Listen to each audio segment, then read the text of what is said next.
Հիմնական օրակարգը կառուցվում է ադրբեջանա-թուրքական նարատիվի շուրջ, էլի հասարակությանը վախեցնելու։ Դե իրանք մնացել են հին տրամաբանության մեջ իրենց այս ժամանակահատվածը աշխատանքային որևիցե բան չի սովորեցրել, որովհետև անհնար է այլևս խոսել պատերազմի եւ հարևան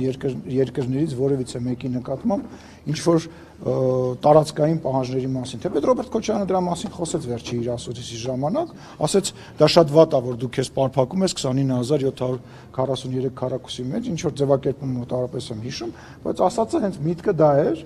եւ ինչ ասեմ, թող անեն այդ առաջարկը հայ ժողովրդին գնան, ասեն դե մենք գալիս ենք, հարձակվելու ենք, պատերազմ ենք սկսելու, այլ դիվանագիտություն ենք անելու, մենք երբ որ մենք այլ Ռուսաստանի հետ այլ հարաբերություններ կկառուցենք, թող առաջարկը անեն, հայ ժողովուրդը կորոշի, բայց կարծում եմ մերժելա ու մերժվելու է։ Պարոն Սիմոնյան, նույն հարցի դրամաբանության մեջ օրերս Հական Ֆիդանը անդրադարձել էր Միացյալ Նահանգներում ստորագրված փաստաթղթին, Թրիփի Մանսով ասել էր, որ շատ կառուցողական է գնահատում Հայաստանի կառավարության այս գործողությունները եւ դա Հայաստանում այսպես ընդդիմադիր շրջանակները ձևակերպեցին, որ Ֆիդանը աջակցում է այս իշխանություններին, անգամ ուզում է, որ Նիկոլ Փաշինյանը վերընտրվի, ինչպես հասկանալ այդ խոսույթը եւ արդյոք դա հիբրիդային տրամաբանության մեջ է, այսպես։ Դուք նկատել եք, որ աշխարհում այս վերջին տարիների գործընթացի նկատմամբ դրական վերաբերմունք կա ամենուրեք, Եվրոպայում, ԱՄՆ-ում, Թուրքիայում, մեր բոլոր հարևանների մոտ, Վրաստան, Իրան, Ադրբեջան, բացի մեր ընդդիմադիր որոշ շրջանակների եւ ռուսական որոշ պրոպագանդիստների։ Ասենք որոշ ռուսական պրոպագանդիստներ եւ մեր ընդդիմությունը այնպես տպավորությունն է, որ նույն դասարանից են։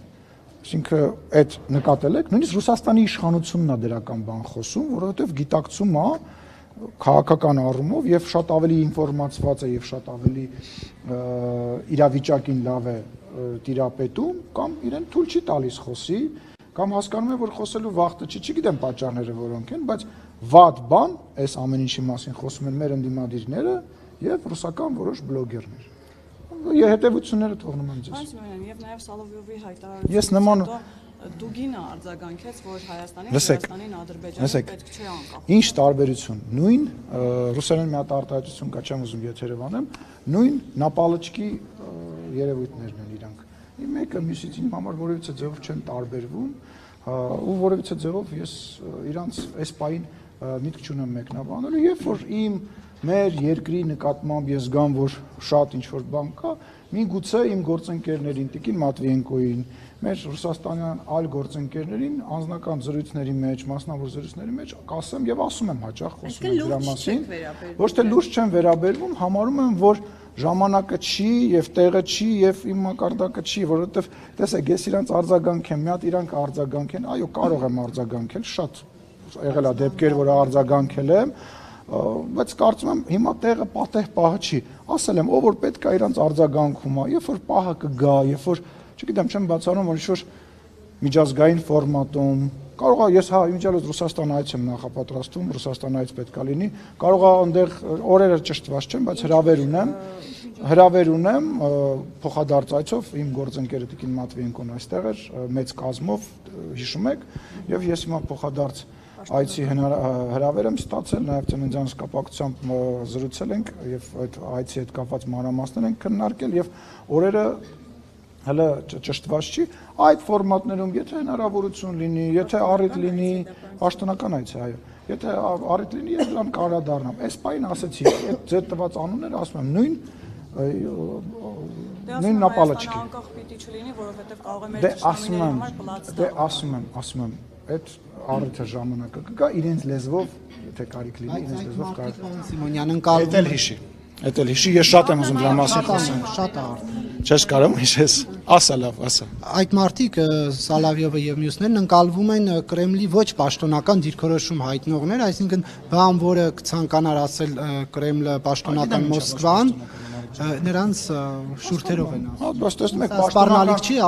պաշտոնական ներկայացուցիչը տեսնում եք ոնց է ամեն ձև սեթևեթում, ամեն ձև փորձում ներկայացնել, որ դե դա նկատի չուներ, բայց չէ որ հարցնում էր եւ այլը։ Ես չգիտեմ, եթե իրանց այդ ֆորմատը լավ է, երբ որ մի հատ ոչ պաշտոնական ասեցի ինչ նապալչկի, ասում է, իսկ հետո բարձրաստիճան պաշտոնյաները սկսում են արդարանալ, չգիտեմ, իրանց աշխատելավոճն է, բայց ինչպես ասացի, ժամանակին, տեղին, պատեպահին այդ պատասխանները կան ու կլինեն։ Պարսոնյան խոսեցիք այլ ուժերի, հա, բանից անցումային շեմը հազիվ հաղթարելու, կուզեի խոսեիք ձեր մասին, դուք ինչ եք ակնկալում 50+1 հավաքելու եք, թե այն ամենայնիվ ձեր ռեյտինգն իջել է։ Ես համարում եմ, որ ռեյտինգը որևիցե ձևով կայուն բան չի կարող լինի եւ որևիցե օրինակ դրա աշխարհում չկա։ Մենք ի սկզբանե մեր աշխատանքը մեր տրամաբանությունը դրել ենք դրա մեջ, որ մենք սկսում ենք, չգիտեմ, 0.0%-ից, այսինքն 0-ից սկսում ենք նորից բան անել, քարոզարշավ անել եւ գնալ առաջ, բայց ակնհայտ է, որ մասնավորապես ամսի 8-ի ստորագրված փաստաթուղթից հետո դրան հետևած բաներից հետո, իրադարձություններից հետո մենք անցողիկ շեմը հաղթահարելու որևիցե խնդիր չունենք, թեպետ ես կարծում դրանից առաջ էլ չունենք։ Մեր համար շատ կարևորը սահմանադրական մեծամասնություն ձևավորելն է եւ մենք գնում ենք այդ ուղղությամբ, դա իմ ընկալմամբ 50 ավելի բարձր է, քան մենք հիմա ունենք։ Ես ենթադրում եմ, որ մենք ավելի շատ ենք ունենալու, ձայն ավելի շատ տոկոսային ներկայացվածություն ենք ունենալու, քան 54%-ը, որը ունեցան 21 թվականին։ Այսինքն դուք կարծում եք, ձեր վարկանիշը հիմա ավելի բարձր է, քան 21 ընտրություններին է եղել։ Լսեք, տարբեր բաներ այդ չի մի համեմատել։ Այնտեղ տեսեք, քվեարկության տարբեր բաներ կար։ 21 թվականի քվեարկությունը լրիվ ուրիշ բանի մասին է, վարկանիշային քվեարկություն չէր, հա։ Դա հայ ժողովրդի պատասխանն էր միջազգային տարբեր կենտրոններին, ոչ միայն սովորաբար մենք խոսում ենք, որ Ռուսաստան բան չէ, ոչ միայն Ռուսաստանի միջազգային տարբեր կենտրոններին հայ ժողովրդի պատասխանն էր։ Դա մեր նկատմամբ վերաբերմունքն էր։ Դա վարկանիշային քվեարկություն չեմ համարում ես։ Անդիմությունը պնդում է, որ դուք իրավիճակին այնուամենայնիվ չեք տիրապետում։ Okay։ Դուք համաձայն եք, որ չեք տիրապետում։ Ես չեմ կարող իրանց մեկնաբանել այդ առումով, որովհետև եթե իրանք տիրապետեին կկարողանային գոնե 2000 հոգանոց միտինգ անեին։ Կարան մի 2000 հոգանոց։ Ավելի շատ իրավապահ կառույցների։ Հարգես ինչ ակցիա։ Ինչ ակցիա։ Այդ ակցիա չի, վարչապետը գնում է, կեղծ պատարակը նախ ձեր գնահատականն է, ընդդիմությունն է կեղծ։ Նախ դա ակցիա չի քաղաքական, վարչապետը գնում է, ակնհայտ է, որ վարչապետի անձի նկատմամբ սեր ու հարգանք վայելող մարդիկ կան, շատ։ Թեկուզ նույն մարդիկ թող լինեն, ակնհայտ է, որ մարդիկ նշանակում է, որ բերովի է։ Մարիկ ջան, լավ էլ ինչ դա չի նշանակում, որ բերովի են ու չի նշանակում, որ նույն մարդիկ են։ Ես ոչ բոլորին եմ լինում եւ տարբեր ակցիաների ձեր ասում ակցիասի տարբեր այդ բաներին, այդ պատարակներին ես տարբեր մարդկանց եմ տենում։ Ցավը տանում, ինչ հաշվարկը ով է անում, կասես ինչ։ Չէ, ինչ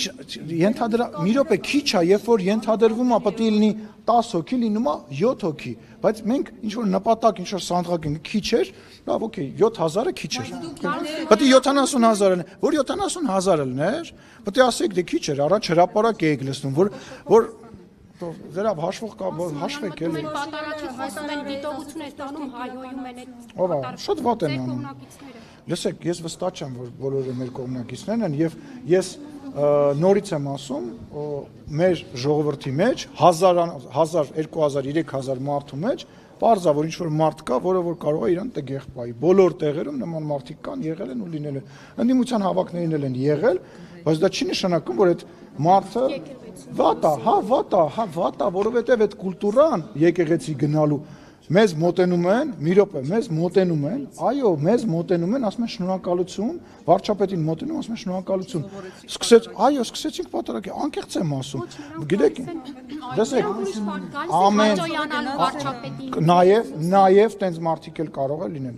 լինեն տենց մարդիկ, չի բացառում։ Ինչ եք բացառում։ Դուք ինչ եք մտածում, որ ես, դուք կամ որևիցե մեկը կարող է 100, 50, 300, դուք ձեր մոտ մարդ չկա, որ ձեր շենքի, ձեր մուտքի հարևաններից մեկի հետ չի խոսում։ Մեր շենքերում,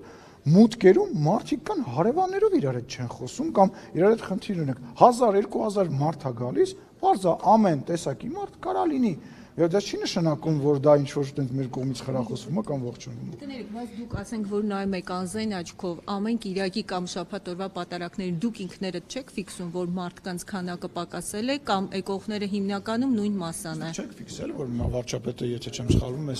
վերջին պատարակը նույնիսկ եթեր չի տվել։ Ֆիքսել եք։ Որտեվ չենք ուզում մենք, Նախորդներ պիտի չկարողանան։ որովհետև չենք ուզում, որովհետև դուք եւ որովհետև դուք եւ դե դուք ընդեղ եք, առնվազն թափանցիկության խնդիր չկա, որովհետև դուք եւ ու շատ ընդդիմախոսներ փորձում են հավատը, անկեղծությունը եւ այդ անկեղծ մղումները վերածել քաղաքական։ Ավելի քիչ մարդ կար, քան ով էր ասում, որ մենք այդտեղ մարդ էինք նախատեսել։ Ուզում եք, ասենք, հեսա 5 ամիս բան մնաց, հեսա կտեսնենք էլի։ Ասում են, որ ընդդիմախոսները վարչապետը կոչ է անում, բայց վարչապետը որպես հայ առաքելական Սուրբ եկեղեցու հետևորդ է կոչ անում։ Ու այո, շատ մարդիկ այո գնում են, որ վարչապետին տեսնեն, նամակ փոխանցեն, ինչ որ բան ասեն, անընդհատ դուրս են գալ։ Այո, լինում են մարդիկ էլ կան, առիթը օգտագործում են, ինչ վատ բան է երկրի վարչապետի հետ գնալ եկեղեցի եւ աղոթել։ Դրանից ասում եմ, նոր մշակույթ բերվեց պատարակներին մասնակցելու։ Այսքան մարդ երբ էր Հայաստանի Հանրապետությունում պատարակներին մասնակցել։ Հիմա այս քանակությամբ Հարգելիս, ուրեմն կբացես, ուրեմն հա, եղել են, ամեն ինչ եղել է, ուրեմն կբացես իմ Facebook-յան էջը կբացես, կնայես 5 տարի, 3 տարի առաջվա իմ պատարակի մասնակցության լուսանկարները իմ ծնկաչոք նաև լուսանկար, բանում անչա, ես եղել եմ պատարակի։ Կարող է դու էլ, ասա լավա չես ասում, կարող է նաև դու չես եղել, կարող է ստիպողաբար են տարել։ Ես գյուղում չեմ եղել, մեծ պատարակի եմ մասնակցել Կոնդի եկեղեցում մի քանի անգամ, իմ ամենասիրած Մարիամ Աստվածածնի Մարաշի եկեղեցում եմ պատարակի մասնակցել, որտեղ շատ քիչ մարդ կար, բացի հիմնական մի քանի եկեղեցուց պատարակների մասնակցությունը նես չի չէ որ Հայաստանի Հանրապետությունում տենց համատարած է եղել։ Մի խումբ մարդիկ, լավ մարդիկ, շատ սիրված, շատ հարգված մարդիկ մշտապես գնացել են, բայց սրա մասին ոչ խոսակցություն։ Կուղարկես քո նկարները, արի սենց անենք, ես քեզ ուղարկում եմ, ինձ կողքից էին նկարը, ես չեմ լուսանկար։ Ես քեզ կուղարկեմ, ես վիդեոներ եմ արել, մարդը որ գնում ուզում է կիսվի այդ բանով, եթե դու տենց գնացել ես պարփակվել ես քո մեջ, սա մի վերացի իմ ու քո անձնական զրույցի, ես չեմ գալու քո մոտ հարցազրույցի։ Հավատացյալների կռիվ, լուրջ ես ասում։ Ես հավատացյալ եմ։ Շատ ուրախ եմ։ Անսիմոնյան, ներողություն, տեղեկություններ կան, որ փետրվարի 1-ից հայ-թուրքական սահմանն է բացվելու երրորդ երկրների քաղաքացիների եւ դիվանագիտական անձնագրեր ունեցողների համար, այս մասով ինչ կարող եք ասել, կան նման բան թե ոչ։ Չեմ մեկնաբանի։ Չեմ ուզում մեկնաբանել։ Բայց զարգացումներ սպասվում են կարճ։ Առանց մեկնաբանությունների։ Թերևս հարց, որը Առանց չեմ մեկնաբանում։ Պարոն Սիմոնյան, ինչ եք կարծում եկեղեցու բարենորոգման օրակարգը, որը առաջ են քաշել Հանրապետության վարչապետը եւ 10 եպիսկոպոսները, ինչով կկավարտվի, ինչ ելք ունեն։ Մի ելք կա, այլ ելք չի կարող լինել։ Մի ելք կա եւ Որն է այդ ելքը։ Հիմա էլ եմ ասում։ Այդ առումով դիրքորոշումը չի փոխվել։ Լավ, բարի։ Պարոն Սիմոնյան, այս ճեպազրույցից բայց ֆիքսել, որ ձեր ինքնավստահությունը ամեն դեպքում իջել է, որովհետև նախկինում ասում եք ջախջախի չախթանակ կտանենք, sense չգիտեմ ինչ կանենք, բայց այսօր ասում եք տենց պիտի սկսենք 0-ից եւ ռեյտինգները մի քիչ բան են, տարբեր կարող են լինել, տարբեր հատված, այսինքն մի քիչ նստել է։ Ձեզ փարատեք դրանով։ Հավանիչ տեսանյութը եւ բաժանորդագրվիչ նորությունները բաց չթողնելու համար